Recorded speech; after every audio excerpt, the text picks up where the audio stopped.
कानी बहू। किशोरी लाल जी के बेटे राघव की शादी की बात जगह जगह चल रही थी, लेकिन किशोरी लाल जी को कोई लड़की पसंद ही नहीं आती थी। और उसकी एक ही वजह थी, किशोरी लाल जी का लालची होना। उनको लड़की वालों से मोटा दहेज चाहिए था और इसी चक्कर में एक दिन वो एक बहुत पैसे वाले के घर अपने बेटे का रिश्ता लेकर पहुंचे। उस आदमी का नाम था ओम प्रकाश। देखे किशोरी लाल जी, मेरी एक ही बेटी है और मेरी सारी संपत्ति जायदाद सब कुछ मेरी बेटी नैना का ही है। पापा, नाम से लगता है बहुत खूबसूरत होगी। कितना अच्छा नाम है ना, नैना। ओ वैसे बात तो सही है आपकी। अब इतना पैसा है, जमीन जायदाद है, इकलौती बेटी, आप भी क्या करेंगे? सब कुछ उसे ही देंगे ना। बिल्कुल ठीक पहचाना आपने। बस बेटी की शादी और सारी जायदाद उसके नाम। पापा, बिना देखे हाँ कर दीजिए ना। इतना अच्छा रिश्ता फिर कहाँ मिलेगा? माला माल हो जाएंगे हम। मैं अपनी बेटी को बुलाता हूँ। अरे नहीं नहीं नहीं नहीं, आपकी बेटी का नाम नैना है, सुनकर ही लगता है बहुत सुंदर होगी। रहने दीजिए अंकल, मैं तो आपकी बेटी के नाम से ही इतना खुश हो गया हूँ कि उसे बिना देखे शादी करने को तैयार हूँ। अब तो मैं उसका चेहरा सीधे शादी के बाद ही देखूंगा। और इस तरह राघव नैना का चेहरा नहीं देखता और उससे शादी कर लेता है। शादी के बाद अपनी सुहाग रात पर जब राघव नैना का घूंघट उठाकर देखता है तो नैना की आंखें बंद थी। कितनी खूबसूरत हो तुम नैना, जरा अपनी आंखें खोलकर मेरी तरफ देखो तो सही। नहीं, मुझे शर्म आती है। अरे, मैंने तुम्हें शादी से पहले भी नहीं देखा और अब अगर तुम आंखें खोलकर मुझे देखोगी भी नहीं तो मुझे अच्छा कैसे लगेगा? इससे पहले कि नैना अपनी आंखें खोलकर राघव की तरफ देखती, अचानक से लाइट चली गई और राघव नैना को पूरी तरह से देख भी नहीं पाया। अगली सुबह नैना राघव के लिए नाश्ता बनाकर लेकर आई। अरे ये क्या, आधा पराठा सीका हुआ है और आधा बिल्कुल कच्चा। ये तुमने क्या किया नैना? बहू, तुमने क्या आधा पराठा तवे से नीचे लटका कर रखा था जो आधा सिका है और आधा कच्चा? मुझे जितना दिखेगा उतना ही तो सीखूंगी ना पापा जी। जहाँ जहाँ मुझे नजर आ रहा था वहां मैंने सीख लिया, जहाँ जहाँ नहीं दिखा वहां कच्चा रह गया होगा। इसका क्या मतलब है?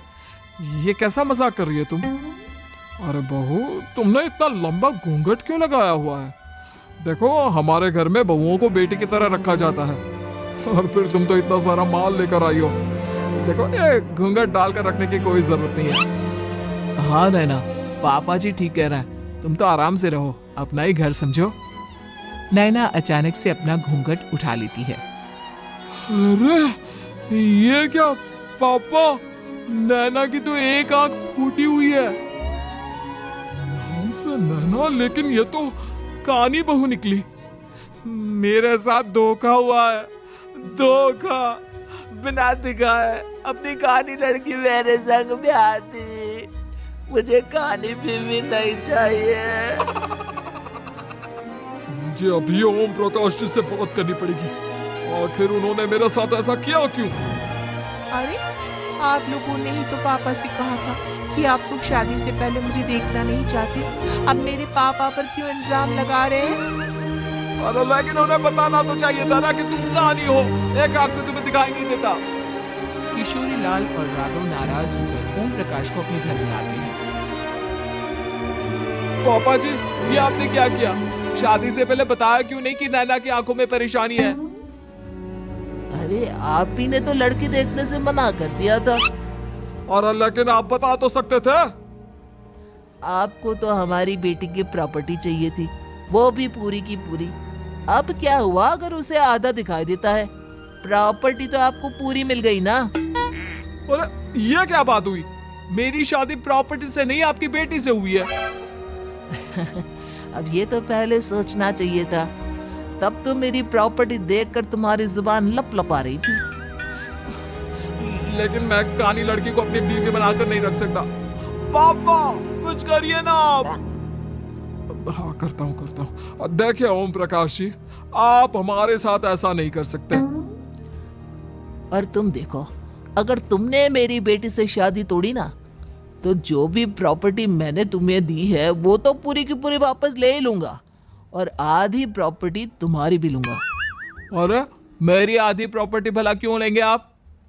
इसलिए क्योंकि मेरी बेटी को आधा नजर आता है, और उसकी नजर अभी तक तुम्हारी आधी जायदाद पर ही पड़ी है। अब तुम उसे घर से निकालोगे तो कुछ तो लेकर जाएगी ना। और अगर हम आपकी बेटी को अपने घर की बहू बनाकर रखे तो? तो तुम्हारी पूरी प्रॉपर्टी तुम्हारी ही रहेगी, और जो मैंने तुम्हें दिया है ना, उसमें से बस मैं आधा लेकर जाऊंगा। अरे लेकिन अब आप अपनी दी हुई प्रॉपर्टी में से आधी वापस क्यों लेकर जाएंगे? अगर मैं आपकी बेटी को अपनी पत्नी बनाकर रखने को तैयार हूं तो? इसलिए ताकि भविष्य में अगर तुम मेरी बेटी को धोखा दो तो उसके पास कुछ तो रहे जो पति का हो। वैसे मेरे पास तो बहुत कुछ है, लेकिन अपने पति की कोई निशानी तो उसके पास होनी चाहिए ना। अब अगर तुमने मेरी बेटी को कहानी कहा तो तुम्हें प्रॉपर्टी भी कहानी ही मिलेगी, पूरी नहीं। जमाए राजा। किशोरी लाल और राघव समझ चुके थे कि वो पूरी तरह फंस चुके हैं और अब उनके पास वहां से निकलने का कोई चारा नहीं है। अब समझ में आया ना, लालच बुरी बला होती है। एक तो तुम्हें प्रॉपर्टी मिली, ऊपर से बीवी मिली, उसमें तुम्हें नखरे भी दिखाने हैं। आए बड़ी, चुपचाप बैठो तुम। कुछ दिनों के बाद नैना राघव की कार लेकर बाजार घूमने निकलती है और जब कार लेकर वापस आती है, ये क्या? एक तरफ से मेरी गाड़ी पूरी खराब हो चुकी है। लगता है तुमने मेरी गाड़ी को किसी दूसरी गाड़ी के साथ एक्सीडेंट किया है। अरे कितना बड़ा नुकसान कर दिया तुमने बहू। वो क्या है ना पापा जी, मुझे एक आंख से दिखाई नहीं दे रहा था, सामने से गाड़ी आ रही थी। मुझे तो सिर्फ आधा ही दिखाई दिया और वो गाड़ी मेरी कार से रगड़ती हुई निकल गई। अब मैं क्या करूं बताओ? आप इसे ठीक कराने के पैसे कौन देगा? तुम्हारे पापा? तुमने मुझसे इस तरह से बात की? अभी रुको। नैना राघव की शिकायत ओम प्रकाश को कर देती है। देखो राघव, अब जो मेरी आधी प्रॉपर्टी तुम्हारे पास थी ना, उसमें से आधी और मैं लेकर जाऊंगा, क्योंकि तुमने मेरी बेटी को डांटा। अरे नहीं पापा जी, गलती हो गई, माफ कर दो। गलती की तो कोई गुंजाइश ही नहीं। अगली बार मेरी बेटी को डांटा तो बची हुई आधी में से आधी और ले जाऊंगा। लालच के चक्कर में हम दोनों ने बहुत बड़ी गलती कर दी बेटा। एक तो तुम्हें कानी बहू मिली और ऊपर से जो माल मिला वो भी काला। इस तरह राघव की हर एक गलती पर ओम प्रकाश उसकी प्रॉपर्टी का आधा आधा हिस्सा लेकर अपना सारा माल वापस ले गया और राघव को कानी बीवी से काम चलाना पड़ा। भाई लालच वाकई में बुरी बला है।